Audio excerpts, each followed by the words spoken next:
Bonjour à toutes et à tous, j'espère que vous allez bien, en tout cas ça super. Aujourd'hui on se retrouve pour un nouveau tutoriel et on se retrouve pour un tuto bannière pour Halloween. Halloween c'est dans 5 jours à l'heure où je tourne cette vidéo, donc il serait temps de changer votre design de bannière pour vous mettre dans le thème. Donc on se retrouve sur Photoshop, logique, donc vous allez faire créer nouveau.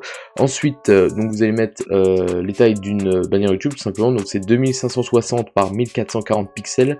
En résolution 300, couleur RGB évidemment, et une fois que ça se fait, vous allez faire créer. Donc en description, je vous mettrai un pack ou le PSD, je sais pas, je verrai, et normalement dedans il y aura une template de bannière, donc voilà, avec les deux barres pour mettre la bonne taille. Donc moi je vais l'apporter, je vous retrouve juste après. Hop, donc voilà la template. Donc une fois que vous l'avez installé, on va pouvoir commencer. Donc déjà vous allez devoir trouver un fond.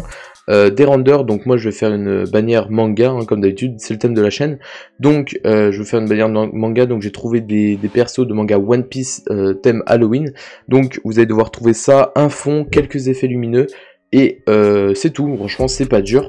Donc du coup moi je vais commencer par importer mon fond. Ok, donc voilà mon fond, donc je vais le grossir un petit peu, voilà, de cette manière. Donc la première chose à faire, ça va être d'appliquer un flou, parce que vous voyez que notre fond est un petit peu pixelisé, donc du coup on va faire filtre flou gaussien, voilà.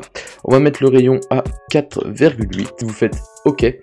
Donc une fois que ça c'est fait, donc on a notre fond. Donc une fois qu'on a notre fond, on va pouvoir commencer à importer les renders. Donc moi c'est ce que je vais faire. Voilà, nickel. Donc là, j'ai importé tous mes renders. Ça va éviter qu'on en importe un par un, en fait, tout simplement. Et donc, on va tous les masquer. Donc, pour masquer un calque, vous appuyez sur l'œil. Et pour masquer plusieurs calques, vous restez cliqué sur clic gauche, tout simplement. Donc là, déjà, je vais commencer avec celui-ci. Voilà, hop. Donc, je vais le mettre un petit peu à gauche. Voilà, parce qu'en fait, ça va pas être centré. Vous allez voir, ça va donner un petit effet stylé.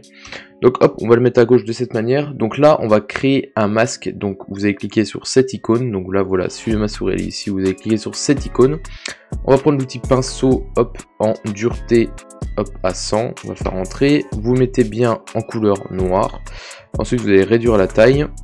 Et on va gommer un petit peu le tag du mec qui a créé le render. Voilà. Donc, une fois que ça c'est fait, on va mettre un seuil. Voilà, de cette manière, qu'on va mettre en écrêtage. Donc pour mettre en écrêtage, vous mettez entre les deux calques, vous appuyez sur Alt, et là il y aura une flèche noire avec un carré blanc qui va apparaître, vous faites clic gauche, donc ça va s'appliquer juste sur le calque.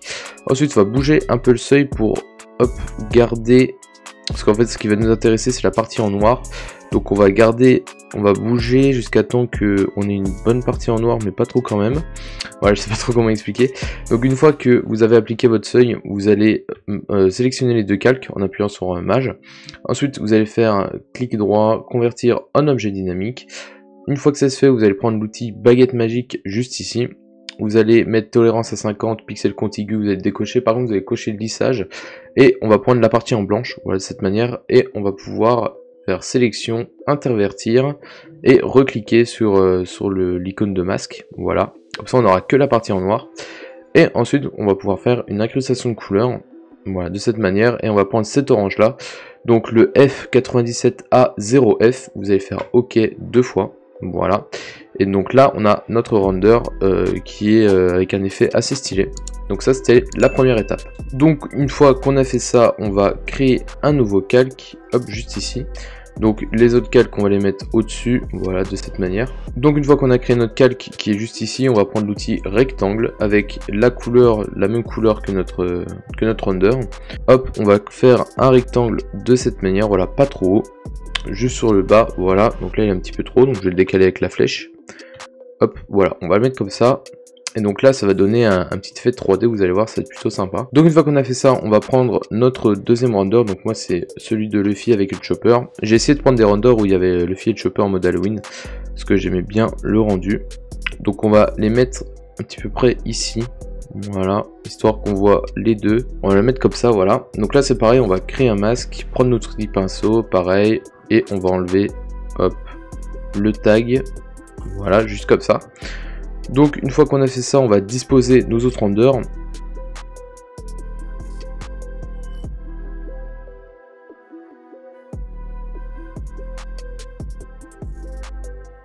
Donc là du coup on a notre rassemblement de renders. Donc voilà, essayez de bien les disposer. Donc là du coup on a fait un petit peu la structure de notre bannière. Et donc une fois qu'on a fait ça, on va pouvoir rajouter des effets lumineux. Donc moi j'ai des packs GFX, voilà, c'est très facile à trouver sur internet. Et donc du coup je vais importer ça et je vous retrouve juste après. Donc voilà, c'est ce type d'effets qui nous intéresse. Donc voilà, des trucs de flammes un petit peu en cartoon, etc. Donc c'est très facile à trouver. Et donc on va en disposer plusieurs en fait. Donc derrière. Donc s'il y a un fond noir, c'est parfait. Vous mettez en densité linéaire moins.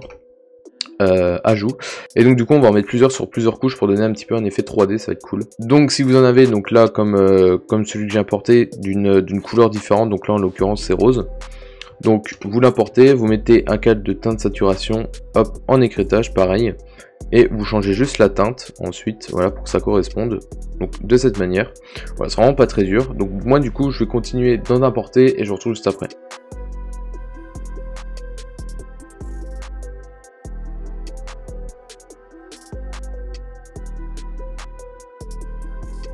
Donc voilà les gars, j'ai fini d'apporter tous mes effets lumineux, ça a pris un petit peu de temps mais j'ai réussi à créer un effet que je kiffais bien tout simplement. Donc en fait pour vous expliquer ce que j'ai fait, c'est que après avoir fait ma structure, j'ai importé plusieurs calques d'effets lumineux sur différentes couches en fait, donc devant les calques de render, derrière, etc. pour donner un aspect un petit peu comme si ça jaillissait en fait, et que ça venait vers nous en fait. Je sais pas comment trop expliquer, mais du coup je pense avoir réussi cet effet. Enfin moi je suis satisfait de ce que j'ai fait. Donc du coup là on a une très bonne base, donc il nous manque plus que le texte et quelques effets à rajouter et on aura fini tout simplement. Donc pour le texte on va tout simplement prendre l'outil texte, et donc pour créer ce texte on va créer un nouveau calque. Donc vous mettez tout sur le dernier calque que vous avez créé en fait, tout au-dessus, vous allez faire plus et on va créer hop voilà un texte avec un clic droit.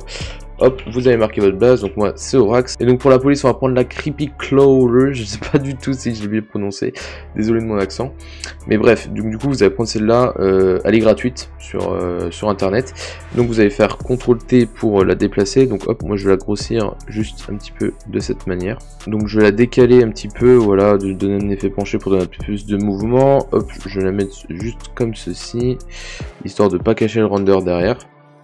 Donc du coup une fois que ça se fait, hop, je vais un petit peu la redéplacer avec les flèches du clavier. Donc du coup je vais pouvoir mettre un dégradé à l'intérieur. Donc je vais faire incrustation en dégradé. Donc voilà, c'est un dégradé que j'avais déjà préparé. Donc si vous voulez les références, la couleur à gauche c'est du F97A0F et la couleur à droite c'est du FFD 200. Donc vous faites OK une fois que vous avez mis notre dégradé. Hop, ensuite on va retourner dans le style de calque. On va mettre une lueur interne blanche en incrustation. Donc opacité 100, maigri 0, taille 13, étendue 51. Hop, on va faire OK. Donc là du coup on a notre texte, voilà.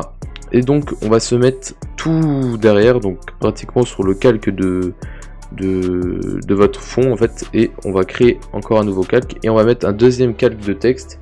Hop, voilà, pour donner un effet un peu plus stylé. Donc vous avez marqué votre blast, pareil, et la police vous allez prendre la bad boy, pareil, elle est gratuite. Donc hop, on va faire CTRL-T pour la déplacer. Hop, j'ai oublié une lettre dans mon pseudo, c'est génial. Hop, là voilà. Donc ensuite, une fois que vous avez mis votre pseudo à droite, parce qu'il va falloir le mettre à droite, vous enlevez le fond. Hop, ensuite vous double-cliquez, vous allez mettre contour, juste ici. Donc vous allez mettre à 4, vous allez prendre la couleur de votre barre, juste ici, vous allez faire OK. Ensuite vous allez faire CTRL-T pour le déplacer, hop, hop, juste ici. Donc voilà, comme ça se fond derrière les effets, tout, c'est cool. Donc une fois que ça c'est fait, on va se remettre tout dessus, voilà, sur notre calque de texte, on va faire plus, et là on va créer, hop, des petits points lumineux, tout simplement. Donc on va mettre la taille à peu près à 560 pixels, la dureté à 0, donc vous allez prendre votre même couleur que la barre en dessous là. Hop, et vous allez faire des petits points lumineux, voilà, un petit peu partout sur la bannière. Hop, juste ici, et vous allez mettre ça en densité couleur moins, voilà, de cette manière. Et donc vous pouvez un petit peu en rajouter, voilà. Donc moi je trouve que, hop, j'en rajoute un ici, un petit peu au-dessus, là ça manque, donc hop, un ici, peut-être un ici, voilà, je trouve que là c'est pas mal. Et donc une fois que ça c'est fait, on va pouvoir faire la colorimétrie principale. Donc moi je vais la faire et je vous retrouve juste après. Donc voilà pour la colorimétrie. Alors pour vous expliquer ce que j'ai fait, parce que vous voyez que ça a quand même pas mal changé. J'ai ajouté déjà un calque de luminosité contraste, donc luminosité à 4, contraste à 66. Ensuite un calque de courbe, donc j'ai réglé la courbe de cette manière. Ensuite calque d'exposition, donc à plus 0,9, plus 0,0132, plus 0,84. Ensuite un petit noir et blanc en incrustation. Ensuite une première correspondance de couleur, donc la 3 strip look comme d'habitude, je le dis dans tous mes tutoriels, mais mettez-la vraiment, genre vraiment. Ensuite on a un petit drop blues, voilà. On a une FP pure black, donc ça va rendre en fait votre bannière tout simplement unie, en fait tout simplement, je sais pas comment expliquer, mais ça va unir votre bannière, parce que ça va garder que les noirs, les oranges, les jaunes, voilà les couleurs chaudes, et donc du coup ça va unifier un petit peu votre bannière, donc c'est plutôt stylé. Ensuite on a une Fuji 125, donc ça c'est pour aplatir un petit peu.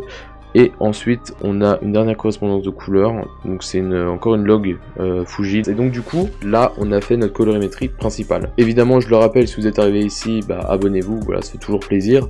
Et donc du coup on va pouvoir continuer. Donc en dernier, donc il nous reste une chose à faire en soi. Donc là vous voyez que si j'enlève la template c'est vraiment dégueulasse, mais c'est pas grave parce que là du coup on va être obligé de l'enlever.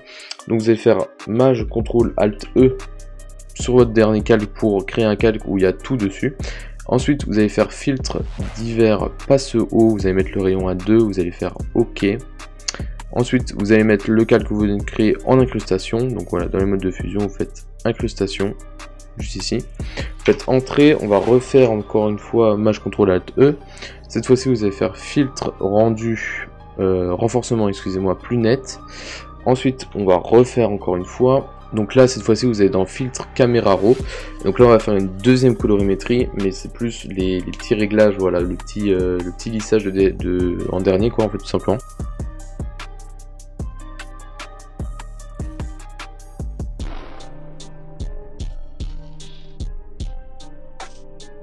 Une fois que ça se fait on va faire OK, voilà. Et une dernière étape c'est Maj CTRL ALT E encore une fois. On va rajouter un petit peu de bruit, donc vous allez faire filtre, bruit, ajout de bruit. Hop, la quantité, on va la mettre hop, à 4, voilà. On va faire OK. Et ensuite, on va remettre notre template. Et là, on a terminé notre bannière YouTube. J'espère que ce tuto vous aura plu. Si c'est le cas, n'hésitez pas évidemment à vous abonner, à liker, c'est toujours plaisir. C'est le seul moyen de soutenir, je le rappelle. Et donc du coup, moi je vous dis ciao tout le monde pour une future vidéo. C'était Horax.